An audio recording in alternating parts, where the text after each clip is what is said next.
Here we go. I'm going to share this with you guys. So here's some of the here's some where it's at. Some of the main moves that went on right now. Now we're going to talk about some of the winners and losers. Another winner, beside the Houston Rockets fleecing everyone else, the Atlanta Hawks, because they get the sign and trade for Nickeil Alexander-Walker, trade to get Porzingis, adding a big man who can get some rebounds and score as well, and signing Luke Kennard.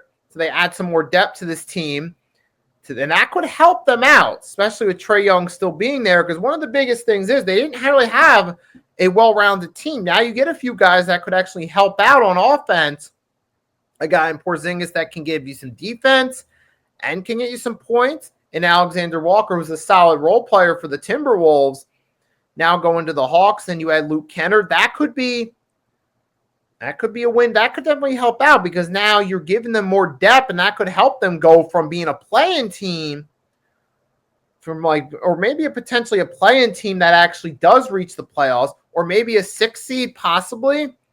At least this could get the Hawks in the playoff contention, potentially. Another potential winner, I think, the Detroit Pistons, because they were coming off a good year last year. You finally made the playoffs. You put up a good series against the Knicks. You re-signed Paul Reed. Oopsie daisy, Sixers. There's another veteran you let slip through. There's a guy that could have been a decent backup center. Something else I forgot to mention during my Daryl Morey rant. And then they also get Karis LeVert from the Cavs. That could be a good sign. Could add some depth to them. And then a sign and trade for Duncan Robinson. You're taking a team that's already got some decent pieces, trying to give them some more depth.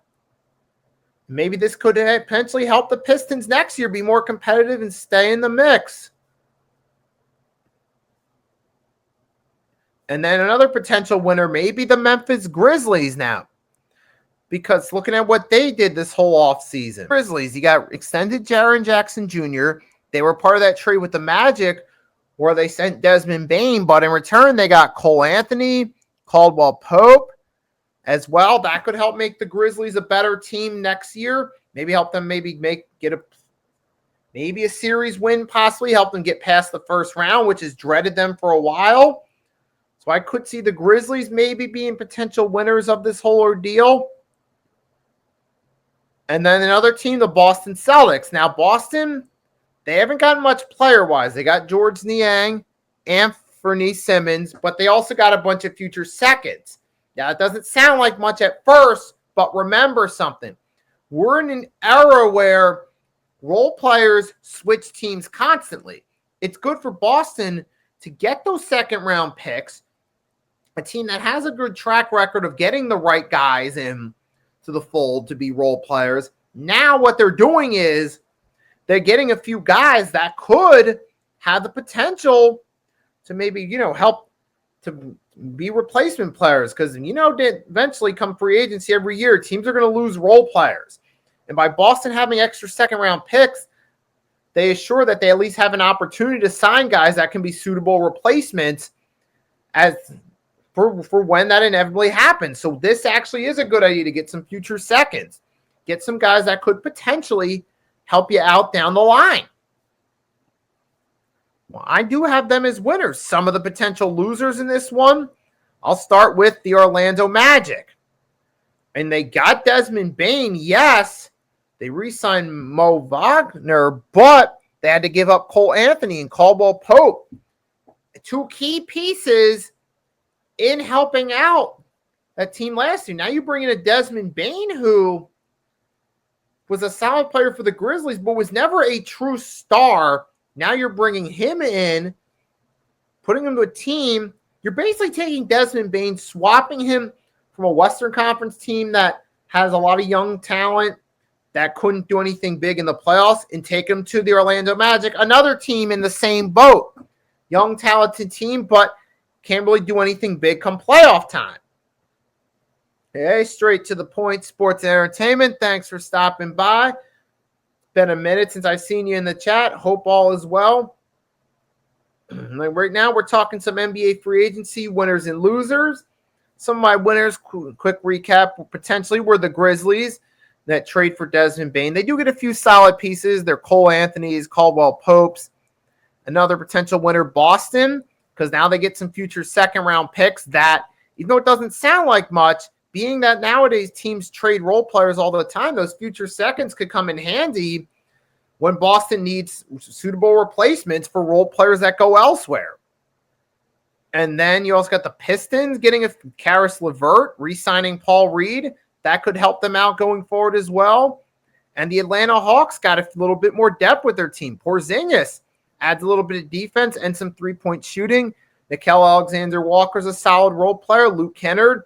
Now they're getting some more depth on their team. That could help. And for the losers, the Magic, I don't like where they came out with the Desmond Bane trade, because they get Desmond Bane, yes, but they had to give up a few of their guys, Cole Anthony, Caldwell Pope, to get it. And Desmond Bane's going from one young talented team that couldn't do anything in the playoffs really to another team out east in the same predicament. Another loser are the Portland Trailblazers. Holy sh! I mean, seriously, they lost DeAndre Ayton. Now he's going to the Lakers, and you got Drew Holiday. Okay, Drew Holiday, don't get me wrong. Drew Holiday's an excellent veteran, and Drew Holiday's a good player, don't get me wrong, but is Drew Holiday alone going to move the needle for the Portland Trailblazers? Because with all due respect to Holiday, well, he is a multi-time NBA champion. Let's remember something. Holiday was never the lead guy on those teams. He wasn't the lead guy in Milwaukee when they won it with Giannis, and he wasn't the lead guy in Boston. I mean, Drew Holiday excels as a role player with the right team. Him being the number one guy with the Blazers, that's not his role. He's being completely miscast. And what else do the Blazers have? And the Nets took a big L in this one. Now, hear me out. You had a guy in Cam Johnson who looked like he had some potential maybe to be the next face of the franchise. Maybe. A guy you could have rebuilt around. But instead, what do? They trade him for Michael Porter Jr., who was good in 2023, who played his role well with that Nuggets team. But what has he done since? Cam Johnson was a guy that could have potentially helped you in the future, and instead, they gave that away to get Michael Porter Jr., and they traded for Terrence Mann. Does that really move the needle for the Nets? Hell no. It's a big L right there. And that's a potential big win for the Nuggets. The Milwaukee Bucks, 2 years after making a huge signing that we thought would potentially make them contenders and could get them another championship, they have to waive Damian Lillard. Yes, they got Gary Trent Jr. back. They got Ryan Rollins. They extended Bobby Portis. They re-signed Kevin Porter Jr., but they're re-signing a bunch of guys on a team that couldn't get past the first round for the second straight year. And you gave up the superstar that was supposed to bring back a championship, which is the Bucks admitting, yeah, we failed with Dame.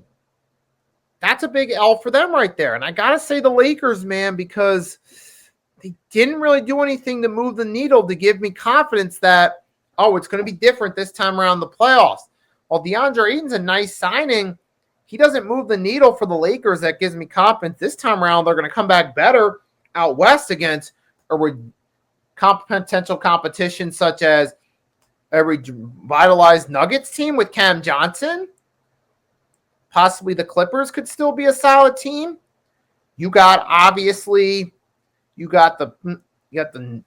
OKC Thunder potentially, the T-Wolves. You got the Houston Rockets. I mean, you got a loaded West out there. If you're the Lakers, what have they done so far to give you hope it's going to happen come playoff time? Because let's face it, LeBron's not getting any younger, folks. While he still plays well for his age, he's still not a spring chicken. And Luka, he's not exactly. What's Luka going to do when it comes time to step up and play against real teams out west? When they got to play against, like I said, those teams such as the Nuggets, the OKC Thunder, the T-Wolves. What happens then? The Rockets.